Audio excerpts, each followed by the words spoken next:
Chapitre 9. On s'habitue à tout. Les êtres humains recherchent le plaisir. Lorsqu'ils consomment, ils éprouvent du plaisir tant que ce qu'ils consomment est nouveau. Mais quand ils s'adaptent, lorsque la nouveauté s'estompe, le plaisir est peu à peu remplacé par le confort. C'est amusant de conduire une nouvelle voiture pendant les semaines qui suivent son achat. Ensuite, c'est simplement confortable.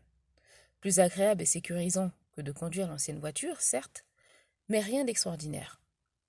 Tibor Sitowski, économiste cité par Barry Schwartz dans Le paradoxe du choix.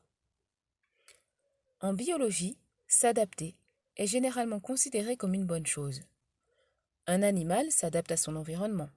Au fil du temps, les animaux les mieux adaptés ont plus de chances de se reproduire, ce qui augmente leur probabilité de donner des rejetons adaptés. Ainsi va l'évolution. On s'adapte aussi sur le plan des émotions. Notre cœur flancherait si nous devions vivre 10 ans l'intensité et l'effervescence propres au coup de foudre. De la même manière, on s'adapte à un deuil. On a de la peine, mais la vie continue. Dans son livre Le paradoxe du choix, Barry Schwartz raconte la plus célèbre enquête sur le bonheur. On a suivi des gagnants de gros lots à la loterie et des gens devenus paraplégiques à la suite d'un accident. Un an après l'événement qui a transformé leur existence, soit le tirage, soit l'accident, on leur a demandé de noter leur appréciation de la vie sur une échelle de 1 à 5. Comme on peut s'y attendre, les gagnants à la loterie étaient plus heureux que les paraplégiques. Ce qui étonne toutefois, c'est qu'ils n'étaient pas plus heureux que la population en général. Les paraplégiques, pour leur part, étaient moins heureux que la population en général. Mais ils ne l'étaient pas de beaucoup. On peut penser que si on avait posé cette même question dans la semaine suivant le tirage ou l'accident, on aurait eu des résultats différents. Les gagnants auraient été certainement très très heureux et les paraplégiques très très malheureux. Ce que les chercheurs ont constaté, c'est que plus le temps passait, plus cette différence tendait à s'estomper, les résultats se rapprochant de ceux de la population en général. Cette enquête illustre un phénomène qu'on appelle l'adaptation hédoniste. L'effet de nouveauté se dissipe tranquillement. L'être humain tente à retrouver son niveau habituel de satisfaction de la vie. Peut-être un peu plus, peut-être un peu moins, mais la différence est négligeable par rapport aux changements qui peuvent survenir dans la vie d'une personne. L'adaptation hédoniste se produit dans tous les domaines.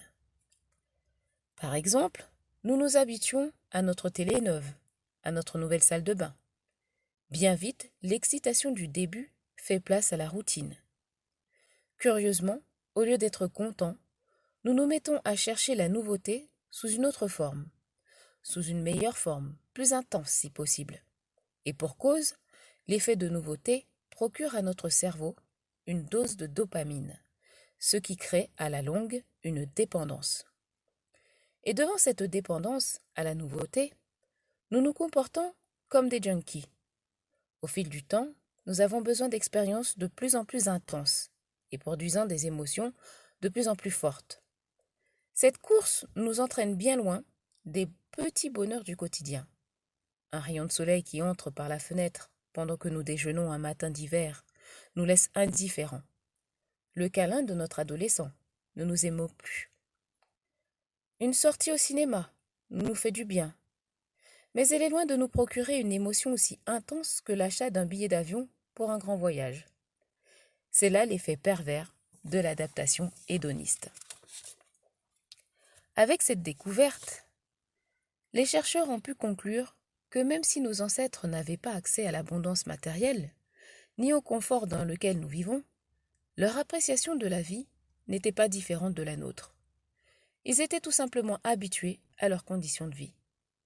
Certains cherchaient quand même à améliorer leur confort, sans savoir qu'à moyen et long terme, ce nouveau gain ne les rendrait pas plus heureux. Ils se comportaient à peu près comme nous, aujourd'hui, sauf sur 2 points. Nos ancêtres n'avaient pas accès à un crédit facile et quasi illimité, ce qui de fait restreignait leurs désirs. Ils n'étaient pas non plus soumis à la perversité des techniques de publicité modernes, en cela on peut dire qu'ils étaient bien chanceux.